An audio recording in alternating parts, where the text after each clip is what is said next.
All right. Hello and welcome, everyone. It looks like folks are joining us here from the waiting room. So I'll take that as my cue that we are live.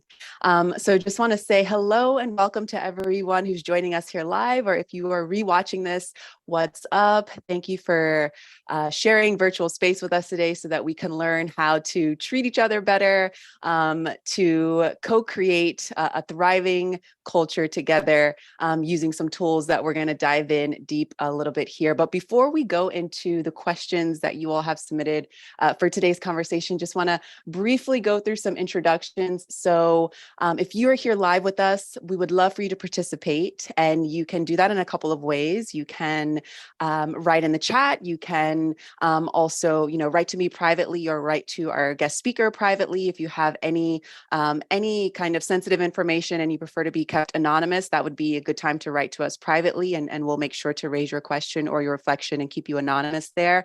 But otherwise, how about we start to warm up the chat box now? If you're here now, go ahead and drop in the chat where you're calling from today. Let us know where you are in the world.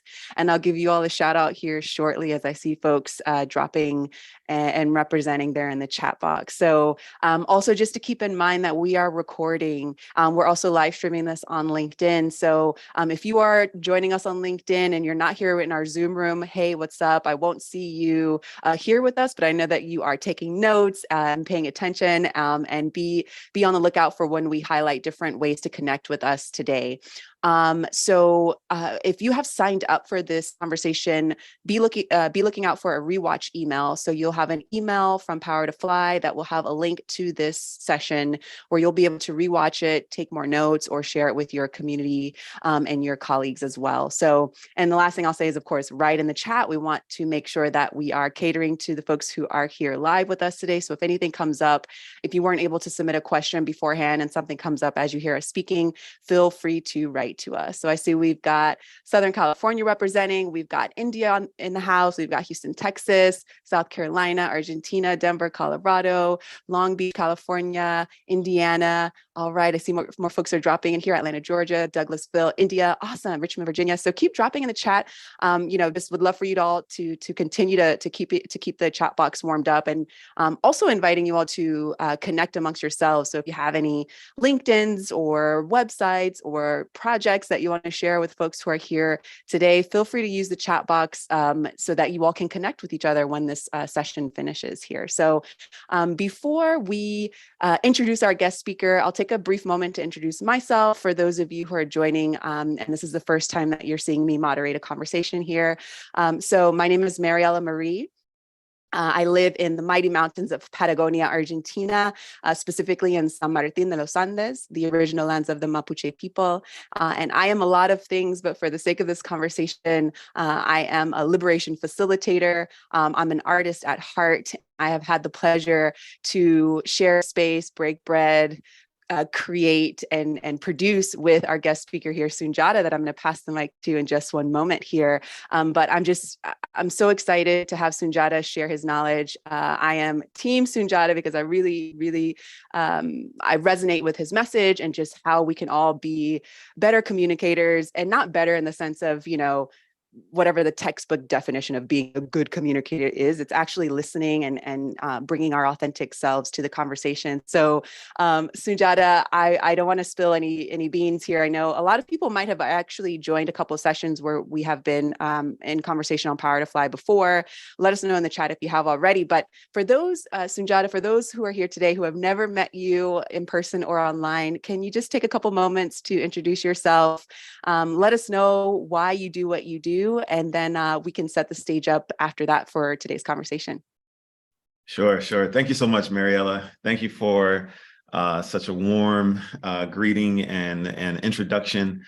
And as you've shared with everyone, it's unique that Maryella and I actually met through this Power to Fly, platform, and we've developed a working relationship, a personal relationship, a creative relationship, just one of support and really, supporting each other's visions and gifts and helping us to manifest who we are in this world, in a way that makes a positive difference. So I'm really grateful for this platform. I'm grateful that all of you are here to join us today, and hopefully you'll walk away with something really useful. So I like to share with everyone that, I consider myself an anti-oppression facilitator, organizer, and educator. And content creator. I was forgetting one, content creator. Yes. That's like the overarching theme of how my work goes out into the world, and it goes out into the world in a lot of different ways. And, it's led to, me doing conflict resolution work, change management, DEIB, collaborative culture facilitation, et cetera. And, I've been doing this work in a lot of different ways over the years, and more recently within the last 3 years, working with organizations, large organizations within the last 3 years, really grassroots organizations for about 5 years prior to that. And, what I've learned is, well, I'll get into what I've learned, but I'll say that's a little bit about me. And as I, continue to get into what we're going to share today, you'll learn more about how, you can use some of the tools and insights that I've gained over the years to help you resolve conflict and thrive in your workplace. Love it. Thank you, Soon-Jahta. All right. So I forgot to mention that this session is eligible for SHRM credits. So this ID at the bottom of the screen here to the left, go ahead and grab that code. I'm going to take the screen away in just a couple of minutes, actually a couple of seconds. And then at the end, I'll project it again so that you have, for those of you who are not here and I have access to the chat box, because Paloma did drop that in the chat box, but be sure to grab that SHRM ID number here. And if you didn't get a chance to do that just yet, don't worry, I will give you all time to do that at the end of this session. So, all right. So thank you, Soon-Jahta, for giving us that introduction. I want to just see where our audience is today. So if you're here live with us, please drop a 1 in the chat. If you are currently going through some sort of conflict in the workplace that you're looking to resolve ASAP, like you're looking to resolve yesterday, drop a 1 in the chat if that is you.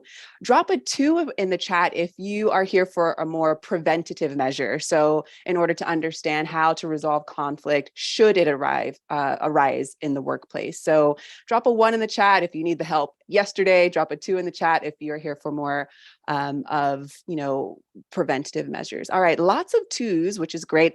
A couple 1s as well. So just wanted to see where you all are today, so that when we get to these questions, we can definitely speak to those who are doing more preventative work here, and those who might actually be able to take some of these things we're saying today and use them as soon as we get off of this call. So thank you all for dropping in the chat.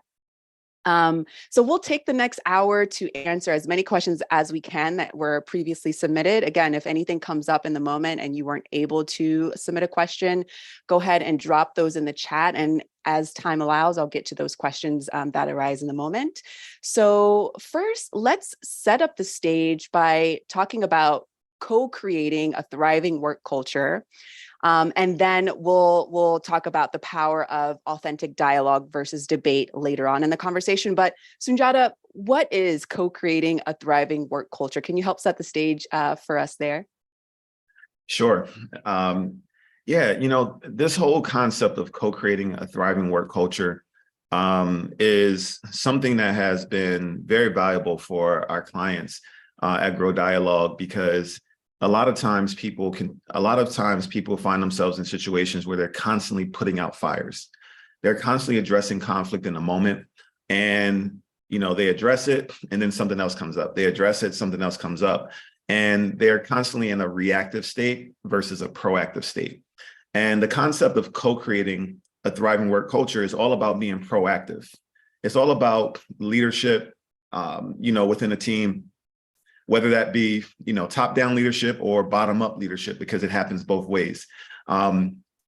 Decide that, they want to come together to put some processes and procedures in place to help them to proactively cultivate a thriving work culture. And when you think about the word thriving, I'm imagining that, all of you kind of imagine that being something, different, but also similar in the sense that, when you think about a thriving work culture, I think about, work culture where there's harmony, where there's peace, there's collaboration, there's feel-good energy.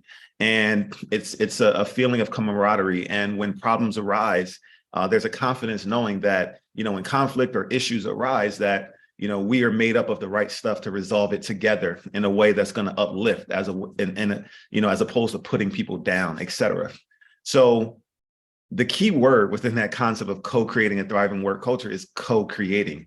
We've arrived at this point in history where in the past, for many, many decades, in a work setting, it's been authoritarian, it's been hierarchical, where, everything has been top down. One person or a group of people have the power to make decisions. And, if a conflict arose, there could be some politics involved in terms of how it gets resolved, et cetera.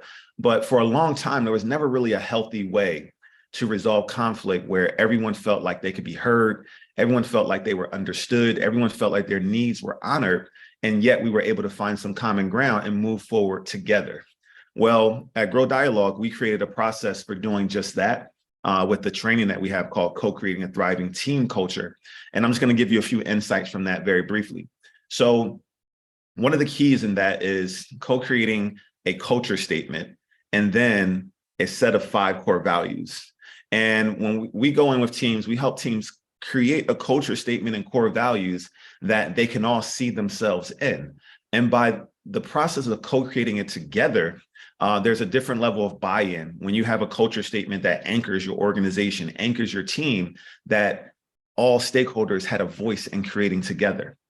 And now when you have this culture statement about how you want to be for one another, how you want to treat one another, how you want to feel, how you want your culture to feel and impact your day-to-day operations. We're used to having a mission, vision, et cetera, that is customer facing. A culture statement is internal and team facing, internal facing, organizational facing. So it's for you all to, something for you all to be held accountable to for each other. And once that's created, now when it comes to decision-making, conflict resolution, innovation, et cetera, you can now have values-based conversations and decision-making conversations, values-based conflict resolution conversations. Instead of pointing a finger at, someone because, someone said something or didn't do something you may have liked, you can now come together and say, you see how our culture statement says X, Y, Z. Well, I'm currently feeling like we're misaligned with that, and here's why. Okay, so it takes away blame, shame, and that type of energy, and it focuses the energy around resolving the conflict around being aligned and accountable to being who you said you want to be for one another based on a culture statement and a set of core values that you co-created together. Well said. Yes. All right. Let's end the talk there. We can all go practice it, right? Nah. No, I want to dive a little deeper, but so clearly put. Yeah, we have some folks writing in the chat that this is awesome. Love it. And I think, it's important to just highlight what you said again. This is not something that's, public facing, client facing. This is something that is, hopefully can do some, internal behavioral change within the company. So I really appreciate you highlighting that, because a lot of people might say, oh, we already have a vision statement, or we already have an objective as a company. But, I've seen the beauty of this, co-creating it together, asking people what is important to you, and especially now that we are doing a lot of remote work, some of us who are able to do that, we have, different cultures coming together, which I think, in my opinion, and makes it even more important to co-create together, so that we aren't getting these, outside, forces telling us what to do that might not sit well with us. People are actually asking us what we think about it, how we want to input our creativity as well. So you kind of already highlighted what could happen if people aren't doing this, but I just want to speak to the specific question as it's written. What happens if conflict is unresolved in the workplace? Now, you mentioned, shaming, blaming, all these things can happen if we don't have this tool of co-creating a value statement and all that. But what other things do you want to add to that? So what happens if conflict is unresolved in the workplace? Well, I think that, everyone that's here with us, everyone that's watching, can probably think of all the different ways that, the culture of a team deteriorates when conflict is unresolved. It erodes trust. It erodes, a feeling of psychological safety in the workplace. And unfortunately, too many organizations, because of the focus for so many generations on the bottom line, on production, and not necessarily on the soft skills, not necessarily on, culture building. It's more focused on strategy, et cetera. There's an opportunity cost for that. And the opportunity cost tends to be losing, valuable employees, valuable teammates who lose trust and confidence when they don't feel safe in a specific workplace. And so you find people moving around. And I personally feel that too many companies are okay with that. And they don't understand that, it's actually hurting their bottom line, because down the line, when it comes to losing that, someone who's already immersed in the company's, knowing all the operational policies, procedures, and all the things that this body of knowledge that an individual has, it takes time and money to train someone and get them up to speed and get them comfortable within a company. And the longer you can hold on to good people who are, fully immersed in and understanding the company and the role, et cetera, the more efficient an organization will be. And if an organization is constantly having attrition, every few years, then they're losing money on their bottom line, and they're not thinking long term. So I would say, that's a consideration that I think needs to be highlighted here more than anything else.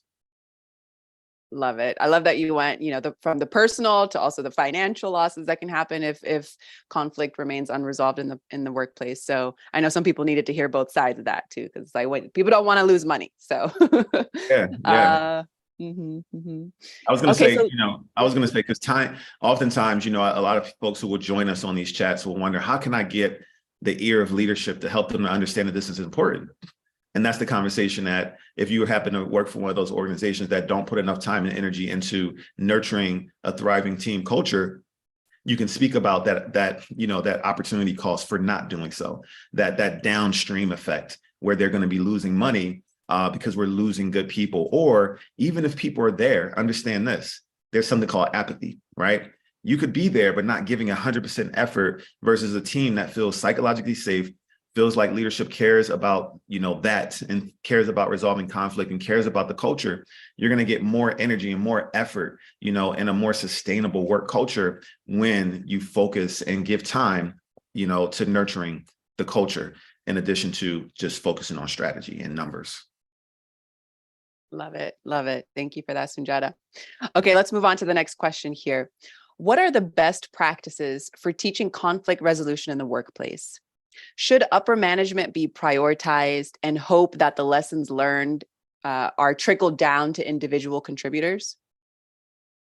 So in terms of best practices, there's several, different organizations, different, consulting firms who do conflict resolution have their practices that may be effective. I can only speak to our practice and what works, well for us. And it's what I kind of already hinted at in terms of taking the time to go through a process of co-creating a culture statement of core values with the team to get that buy-in. It's an awesome team building activity. Every time we do it with the organization, with the team, they talk about how they feel closer to one another because they went through that process together. They know more about one another. Automatically, trust is built or strengthened and enhanced by going through a process like that. Psychological safety is enhanced by going through a process like that, but it doesn't stop there. In addition to that, it's important to have a pressure release mechanism as a part of your organization where there's a check-in point, what I like to call culture check-ins. And culture check-ins are where you literally set aside time on a monthly basis to have a culture check-in meeting. And what does that look like? Well, now that you have your core values, you have your culture statement, you come together and we facilitate these meetings for our clients where we'll come in and we'll facilitate this using authentic dialogue and another tool that we have called Change Up. And we'll ask, with considering your culture statement, your core values, are there any ways that you all feel like you're currently misaligned with how you say you want to be for one another, who you want to be and how you want to be for one another? And by creating that space as a team, as a leadership team, making that sacred space for your staff, it signals to everyone that we care about our culture, that we're going to set aside 2 hours a month, okay, for this culture check-in meeting, depending on the size of the team. Let's say up to 2 hours a month, where we're going to set aside this time for us to come together and check in on our culture. And when we notice misalignments, we come up with solutions that we can try out going forward to address any misalignments that arise with how we may be misaligned from our culture statement or our core values. So when you do that, you're proactively giving a checkpoint for releasing any tension that may be building up month to month. And again, what that does is, I can't speak to how powerful it is in terms of setting the tone for a thriving work culture, for people feeling psychologically safe, for people resolving conflict together and collaboratively.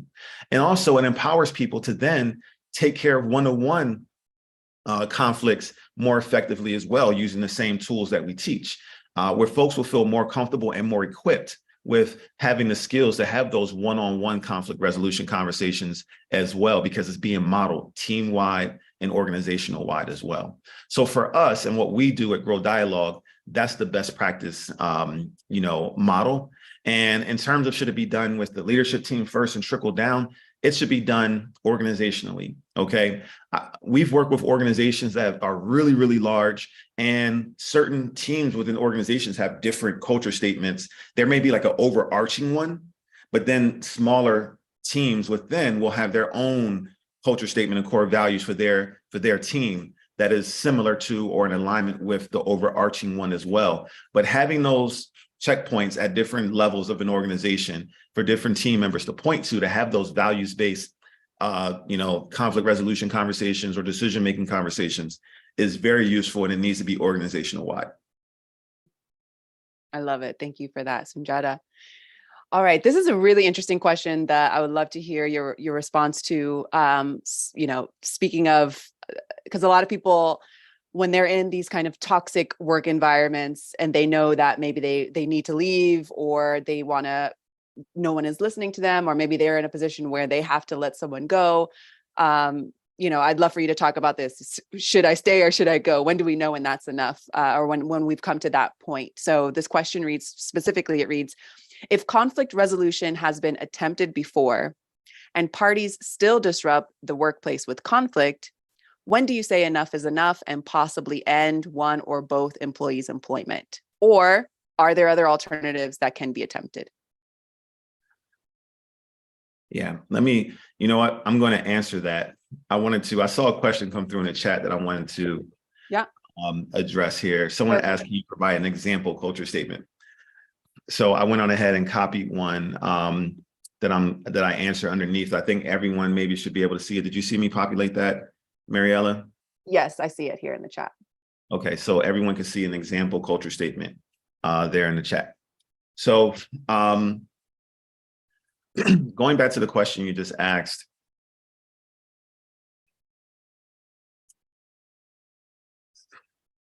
I believe that there can be, situations where there's just a misalignment, and like very, very extreme cases where there's a misalignment in how someone or some people consistently show up beyond, all of the efforts that have been, let's say, conflict resolution efforts, because in this question, it says that those efforts have been, put forth. So with assuming that certain efforts have been put forth, let's say, a process like the similar one that I've been talking at and hinting at has been put in place, and some people are still not showing up in a way that shows that they want to, be in alignment with the team, the values, et cetera.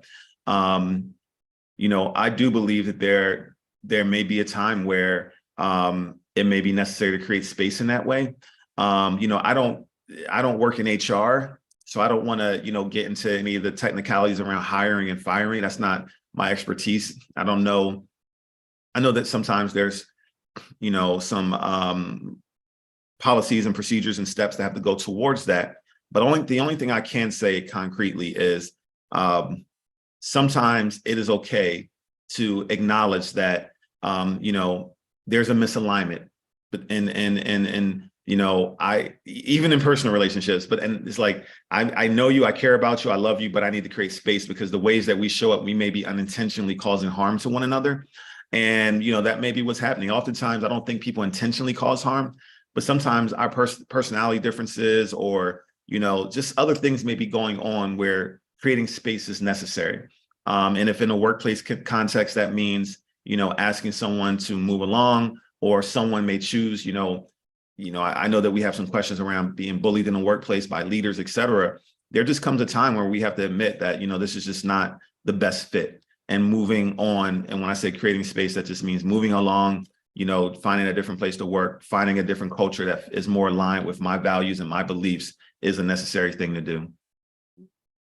I love that. Thank you. Thank you for your transparency there and giving some examples of how it can also happen in our personal relationships, right? So oftentimes some of our work relationships might become personal, but also outside of work, when conflict arises, something that we say, Soon-Jahta, on these conversations where we're having on Power to Fly, is that conflict is inevitable, and it's something that happens in our human experience. And so having these tools in our pockets help us to navigate conflict instead of thinking that you're doing something wrong, or that you have to try to fight for something that is very toxic. So thank you for highlighting that. I think this is a great moment, unless you want to reflect on anything else. I think this is a great moment to roll into some authentic dialogue stuff. Okay, cool. I agree. All right, perfect. Okay, so for those who have not heard you speak about authentic dialogue, I'd just love to help set the stage for the power of authentic dialogue versus debate. So Soon-Jahta, can you talk to us about the importance of authentic dialogue and how or why our modern culture leans into debate and discussion more than authentic dialogue? Sure. Yeah. And I'm glad you were feeling that too, because that last question was prompting in my mind how, the context from which we are looking to resolve a conflict, the communication framework context is really important, because more often than not, people are looking to resolve conflict from a debate-based context versus an authentic dialogue based context or communication framework. And, debate is the one that we all are familiar with because that is the societal default. It is the societal norm because of, again, our authoritarian history, our top-down history. And, we're all familiar with debate because, our politicians have debates when it's time for running for election and, winning and gaining power. In schools, they have debate clubs as a way to, for some folks to distinguish or set themselves apart from others. It's a skill set that is praised in a lot of ways. And, when you think about debate, one of the telltale signs of debate is, in order for me to be right, you have to be wrong. That's why we have debate teams. It's a competition, right? When politicians are debating, they're trying to one up one another. They're trying to make the other person look bad. They're trying to devalue and devalue and delegitimize and make it seem like the other person doesn't know what they're talking about. It's just rooted in competition, just a lot of tension, people cutting one another off because that makes you look more powerful, more authoritative, more dominant when you can cut someone off, and make your point and belittle someone, like all these things. And even in the, when we talk about debate versus discussion, discussion is really just a more civil form of debate, because in the debate, the object is that you want to be right and the other person has to be wrong. Well, in a discussion, even though if you're having a discussion, oftentimes it's like, I say civil form of debate because you may not be cutting one another off and trying to talk over the other person. There may be some listening involved, but ultimately in a discussion, you still want to be right. And ultimately, it's all about proving that your point of view is the right point of view and why other people should follow you and listen to you, even in a discussion. So that's the cultural norm. That's the cultural default. Even in, power dynamics growing up, I've noticed that, we grew up in a society where historically, this is reaching back, and I know these things have been changing, but let's say historically, we have the power dynamics in households where the father or the man of the house, gets the final word. And even if there's some debate back and forth, they get the final word, or the parent gets the final word, or obviously in a workplace setting, the manager, the boss, the CEO gets the final word, even in a debate-based context, et cetera. And another thing that often happens, especially in the workplace, is debate tends to disadvantage introverted people, because oftentimes in a debate-based context, people who are quick thinkers or quick-witted, who can, respond quickly, to situations, they're seen as someone who is more, they get more privilege and they get more advantage. They're seen as a leader. They're seen as a go-getter. They're seen as this, that, and the other. Whereas someone who may be more introverted, or someone who needs to process information before they speak, they're often put at a disadvantage. But it doesn't mean that they don't have something just as valuable, this is meaningful to say.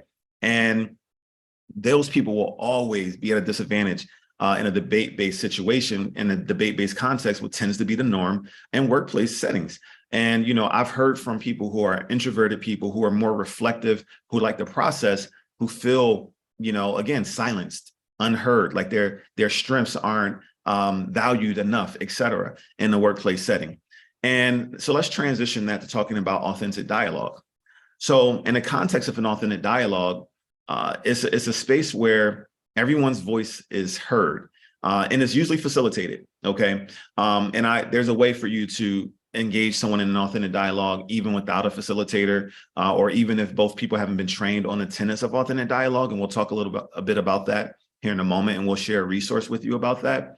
However, when we go in and we do authentic dialogues with teams, organizations, et cetera, we train them on the tenets of it. And then we'll facilitate these monthly culture check-ins, which authentic dialogue is an element of it.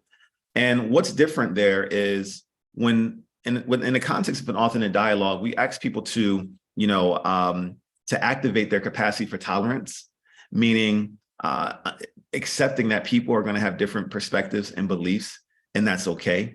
And when you feel triggered, when those differences in perspectives and beliefs come up, we're asked people to be aware of being triggered, but to then activate their capacity for tolerance, meaning that acknowledging that we are all complex and unique as individuals, and we think different. We have different beliefs. We have different cultural backgrounds. We have different upbringings. And when that tension comes up, recognize that as an opportunity and not something to get defensive of. Another thing that we teach and talk about in authentic dialogue is empathetic listening. Empathetic listening is listening with the intent to understand the other person, even if you don't agree with them. I want to say that again, because that's a really powerful skill. Having the ability to listen to someone empathetically, meaning I want to listen to you to truly understand you. I want to understand what your concerns are behind your perspective, what your fears are, what your assumptions are, what are your underlying needs behind that statement, that perspective, that opinion. I want to truly understand that. Even if I don't agree with your outcome or how you got to it, I can understand it, right? And then from there, there's empathetic questioning, where you're asking someone questions to give them an opportunity to expand, to clarify, to get, again, to the underlying assumptions and beliefs that they may not even be aware of, that are guiding their perspectives and assumptions, et cetera.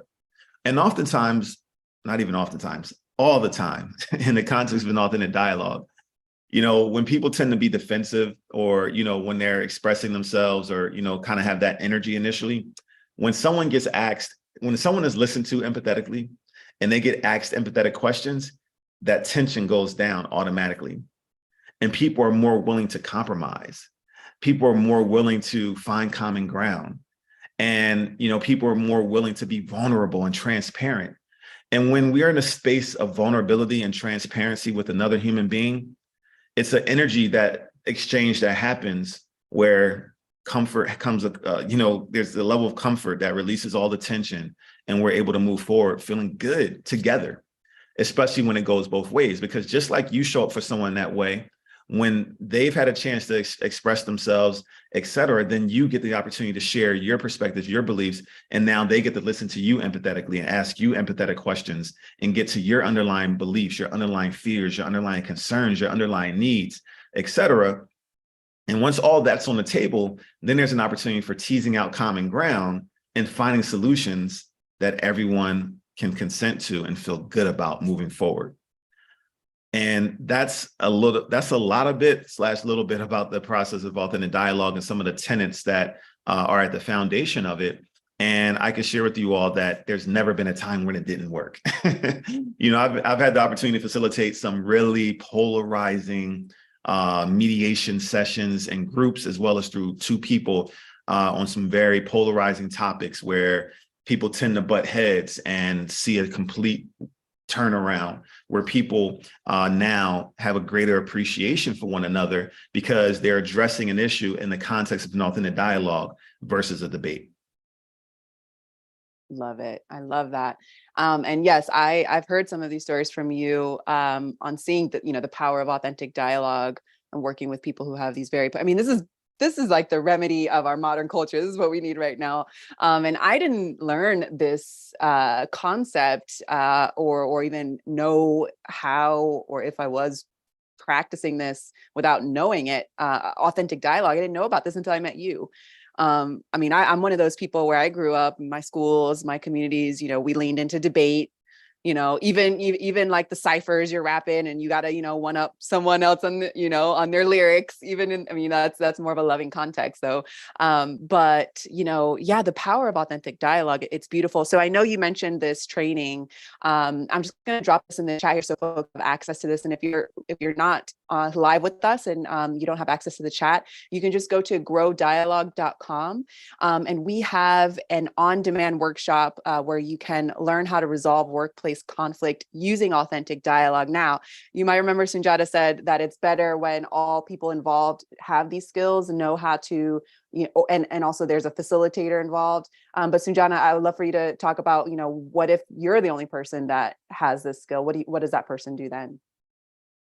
Yeah. So, if you're the only person, like if you take advantage of the training at the link that Maryella just dropped there, and you now are equipped with these understandings about empathetic listening and tolerance and empathetic questioning, et cetera, but another person isn't, there's a way that you can show up and model it in a way that where you're kind of like leading the person into an authentic dialogue. Because, like I said before, there's an energy exchange between humans. We have certain powers that, our energy can shift other people's energy when we show up a certain way. And, it tends to work, really, really well when someone is coming at you with debate energy and you totally come back at them with authentic dialogue energy. And through the questions that you ask them, you can lead them into an authentic dialogue just by showing up for them. So I'll give you a very brief example. Let's just say there was a tension between Maryella and I could feel the tensions rising, and Mariella's, wanting to be right. She's upset about something in her mind. She's absolutely justified in what she sees and her concerns, et cetera. And I can understand that as well. But I want to shift it into an authentic dialogue context because I want to make sure that we both feel heard and understood. And there's a level of psychological safety in this, and that I'm not going to get ran over and vice versa. So I'm going to immediately stop and pause because I'm the one that now has access to this knowledge. And I'm going to say, Maryella, I understand that you're upset. I understand that, you have an issue with X, Y, Z, and that's okay. And I said, and then I'm going to say, but can we have a dialogue? I may say dialogue or say, can we have an authentic dialogue about this instead of a debate where we're, tensions are high? Can we just take some time to really listen to understand each other and see if we can come to some common understanding and a common solution that we both can feel good about? Would that be okay for you? Yes. Thank you for offering that, Soon-Jahta. Just by me asking that question, that shifts the energy. And not only did I ask the question, I paused and I waited for Maryella to opt in. Mariella's yes was Maryella opting in. That's very important. You cannot have an authentic dialogue unless someone opts in to do it with you. Okay. So then I'm going to say, okay, well, can we take turns, hearing each other out, speaking and listening, and can you go first? Or I'll say, let's take turns speaking and listening. Can you go first? And Maryella will say yes. So now I got a double opt-in, a double, energy shifting, confirmation. And then Maryella's going to speak her piece. And when Maryella speaks her piece, I'm listening empathetically. I'm leaning in. I'm listening with all of my senses, my eyes, my ears, my body language, right? Signaling to Maryella that I care. I truly want to understand. And then when Maryella is finished, I'm going to ask some empathetic questions, because this signals to Maryella that I heard what Maryella said, but I want to make sure I truly understand and that I understood it in the way that Maryella wanted me to understand it. Because oftentimes we'll hear something different than the way the person intended it. So I may do a paraphrase back and say, you said X, Y, Z, and this is what you meant. Is that correct? This is what you meant. Is this what you wanted me to take from that? Is that correct? And Maryella will say, yes, you heard it perfectly, or, well, no, you missed this part or that part, or let me clarify this or that. And then I'm probably going to ask two empathetic questions. I may ask another question based on the context of what's going on, just to really double down and make sure that Maryella feels heard and understood. And then when Maryella is done, I'm going to say, okay, so I took some time to really listen and understand you. Now I want to have a chance to speak my piece, and could you do the same for me? Could you really take some time to listen, understand, and even ask some questions to clarify that you've heard me in a way that I want to be heard? Could you do that for me as well? Yes. Yes. And then I'm going to do the same. And now, after that exchange, and I get a chance to speak my piece, and Maryella feels like she truly understands me, then I'm going to say something like, now that we both have had a chance to express ourselves and feel heard and understood, let's propose some solutions moving forward that we both can feel good about. Is that okay? Yeah, that's a great idea. Mm-hmm. Right. And then we go back and forth proposing solutions until we come up with something we both agree to. Now, does this feel weird and kind of awkward because it's different than the conventional flow? It may. Is that a bad thing? No, because we're trying to shift culture, right? We're trying to show up differently. We're trying to, if we keep doing things the way they've always been done, we're going to keep getting the results that we've always gotten. And we're going to keep bumping our heads and being miserable, bumping heads with our teammates and our coworkers, and being miserable at work because there's unresolved conflict, because there's a skill gap in terms of people not knowing how. I can say that I really believe that most people in the current climate really want to show up in ways that resolve conflict in peaceful ways and get things done together, but there's a skill gap. So many people just don't know how. So by you being here today, kudos to all of you for being here, because you're learning some new skills that you can take forward, you could take with you in your workplace relationships and in your personal relationships, because it works in any relationship. And hopefully it will go towards helping you all resolve conflict peacefully and proactively going forward. I love it. Thank you, Soon-Jahta. Very, very rich information. Also very concise. And I think you're hitting the nail on the head when you say, is it a little uncomfortable? Does it feel strange?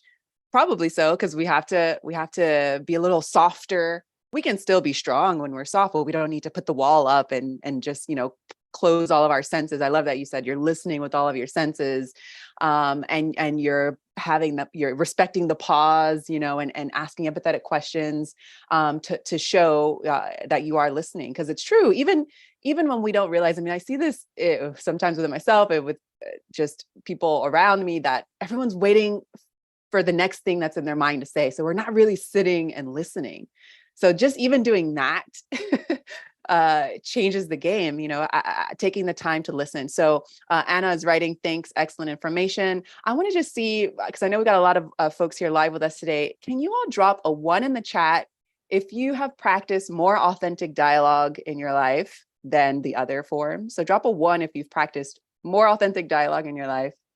Drop a 2 if you've practiced more debate or discussion in your life. Just want to see. And there's, no one's getting a bad grade here. We're just trying to see where we are here. So again, drop a 1 in the chat if you've practiced more authentic dialogue in your life. Drop a 2 in the chat if you've practiced more debate or discussion in your life. All right, lots of 2s. I don't see any 1s yet. Yeah, I mean, okay, great. I see some 1s. Perfect. I mean, it's such a it's just gratitude for having this skill, because I've noticed it in my personal life as well, and in the workplace. It just changes the game, like you said. And just to repeat what you said, we can't keep doing the same old things that got us into these messes anyway. We need to change it up, and I think authentic dialogue can definitely help with that. So all right, anything else you want to say before I move on to the next question here? Yeah, I just want to say, I'm seeing a lot of 2s and some 1s, and I appreciate what Melissa says here about two, and then it says sort of trapped into it due to the norms. And I appreciate that awareness, that self-awareness and that cultural awareness. But also, I want to challenge everyone to question the norms. How does the norms feel, right? And when you're going into it with someone, and you notice that the norm is about to happen again, you can say, hey, I learned something new.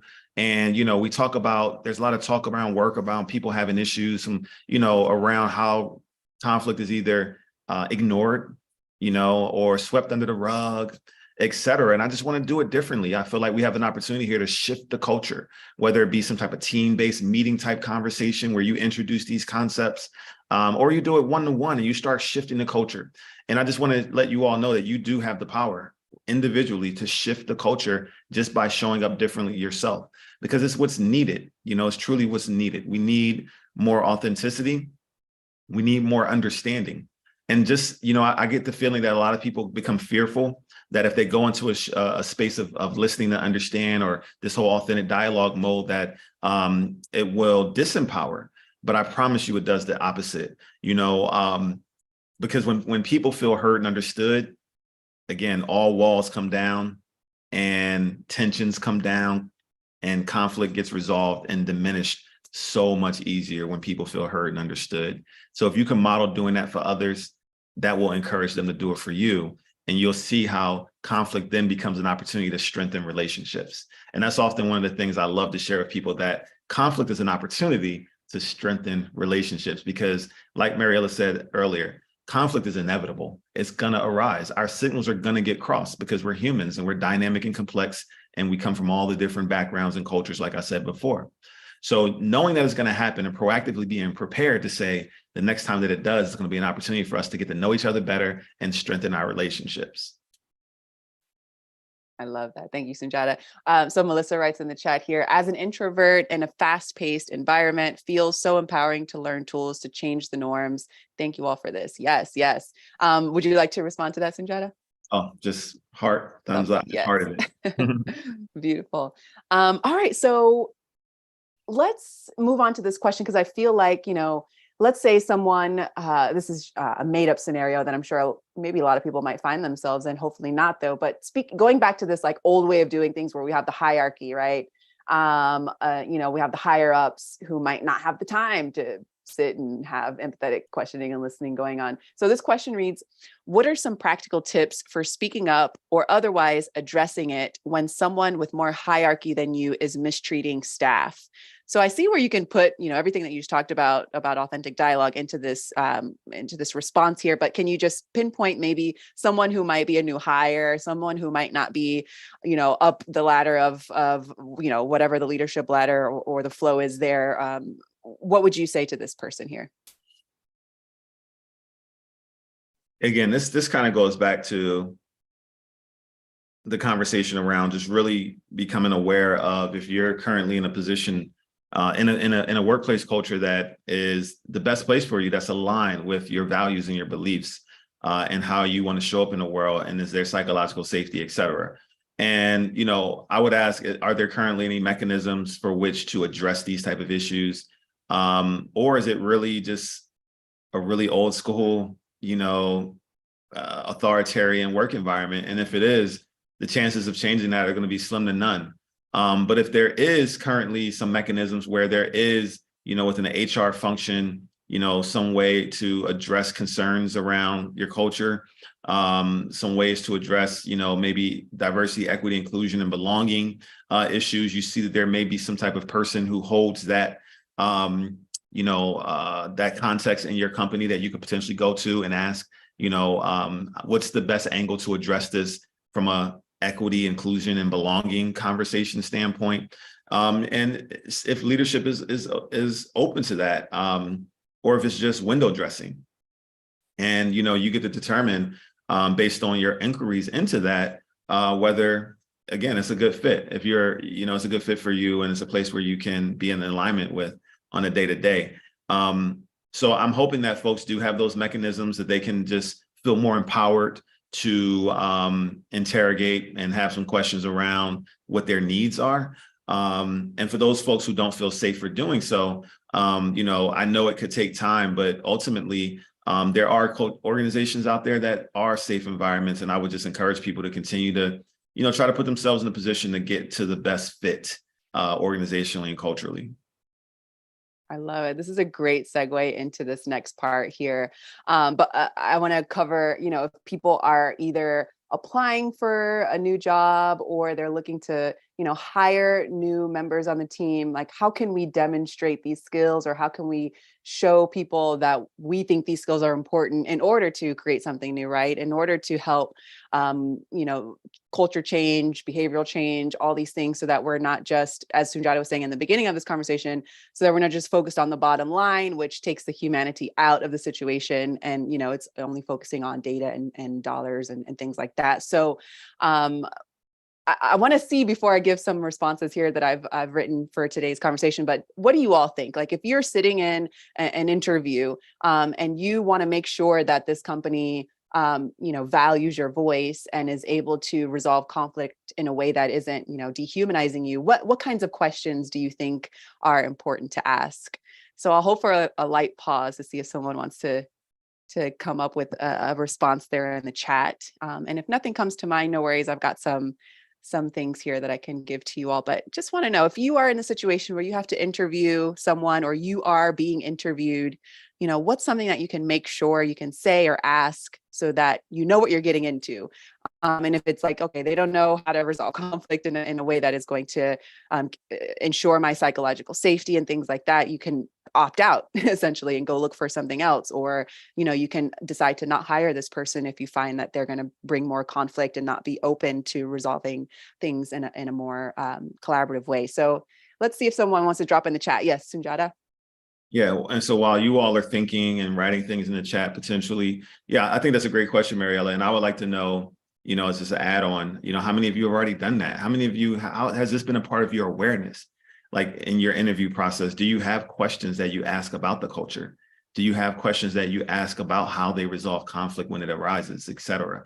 Does anyone have is that a part of your job searching process? And if so, if you can share some tips with, everyone here in terms of some of the questions you ask or some of the telltale signs that you listen out for during the interview process.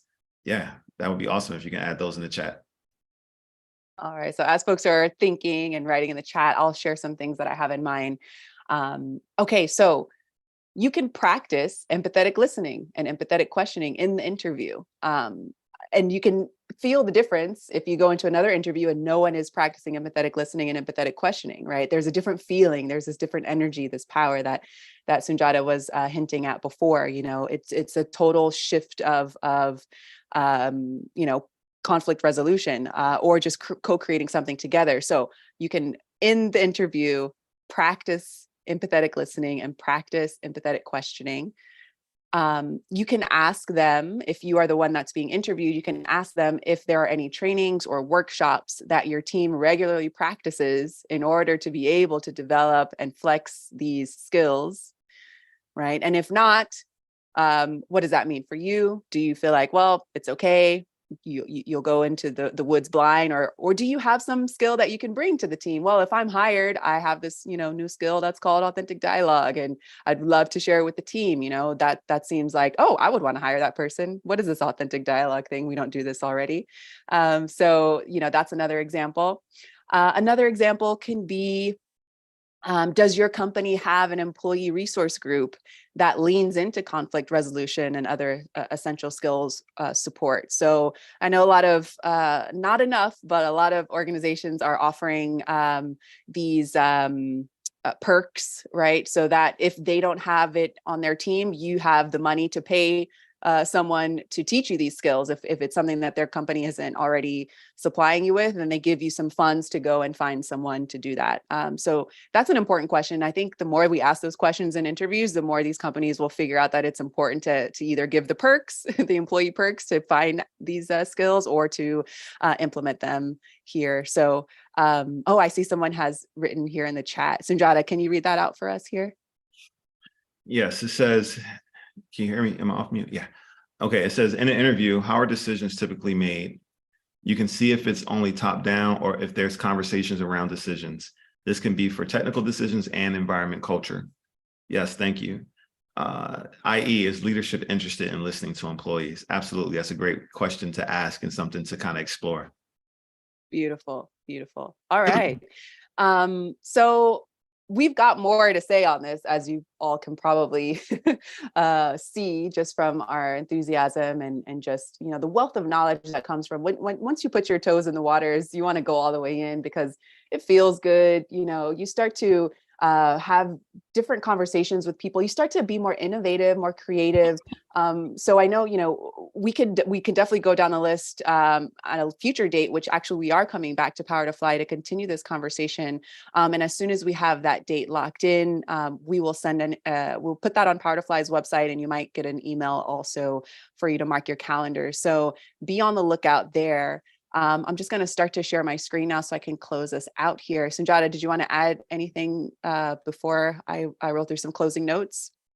Yeah, I just wanted to share the link again for the training, the on-demand training. I'm sharing a more direct link, and I saw the one that you shared earlier. That would require one more step to get to the actual training page. So I'm just taking them directly to that link for anyone who's interested in taking the on-demand training on how to resolve workplace conflict using authentic dialogue, you know, on-demand training. And I believe, you know, you'll get some SHRM credits for taking that course as well. And yeah, so hope some of you will take advantage of that, and you'll find value in it. And we hope to hear from you if you have any feedback or comments. Yes. Well, this has been such a beautiful session. I knew that the hour was going to fly by. So we've just got a couple of minutes. If anyone has any last minute reflections or questions to drop in the chat, you can do so now. We would love to hear from you. If something comes to mind later, in the middle of the night, tomorrow, in a week, feel free to connect with us on LinkedIn or at growdialogue.com. I've been dropping links in the chat throughout this conversation. You know, and we can't do this work without the human being, right? So, and as we said, you know, conflict is inevitable. So if you are experiencing conflict or you want to do this, you know, preventative work so that you can come in excited about resolving conflict so that you can create something new, please come and talk to us and share your ideas with us. And so as Soon-Jahta was saying, if you go to growdialogue.com, you can opt into our newsletter, and that will let you all know when we've got more things happening for the community at Grow Dialogue. That involves trainings, on-demand trainings. In the future, some in-person trainings may happen as well. So go ahead and check us out. And again, you will be able to get SHRM credits for joining this session. So I'll just, you know, you've got about 1 or 2 more minutes to grab the SHRM ID at the bottom of the screen there. And it's just been amazing to hear what you all have to say in the chat. Thank you for submitting your questions. I see some folks showing love in the chat saying thank you. So amazing, amazing. Thank you so much. Melissa writes, is the training appropriate for individual people who want to learn but don't have a current role or job where they're actively trying to resolve conflict? Soon-Jahta? Absolutely, absolutely. Because Okay. again, it's something that you can use in any context. It's designed for the workplace, but you can use it in your personal relationships. You can use it going forward in your community and your job and your organizations, your, you know, civic organizations, anywhere and everywhere that you have to engage with other human beings. This content is relevant. That's right. That's right. All right, everyone. It's been a pleasure. We've learned a lot today. We have shared a lot, and I hope that you all are able to feel more confident being your authentic selves in these moments of conflict. And if not, like we said, we're here to support you. So have a wonderful day. Enjoy the rest of your weekend, and be looking out for the next session that we're going to do here with Power to Fly. So thank you, Soon-Jahta, for your time. Thank you, Power to Fly, for inviting us back. And spread the love, keep igniting peace and creativity in this ever-changing world. We appreciate you all. Peace, y'all.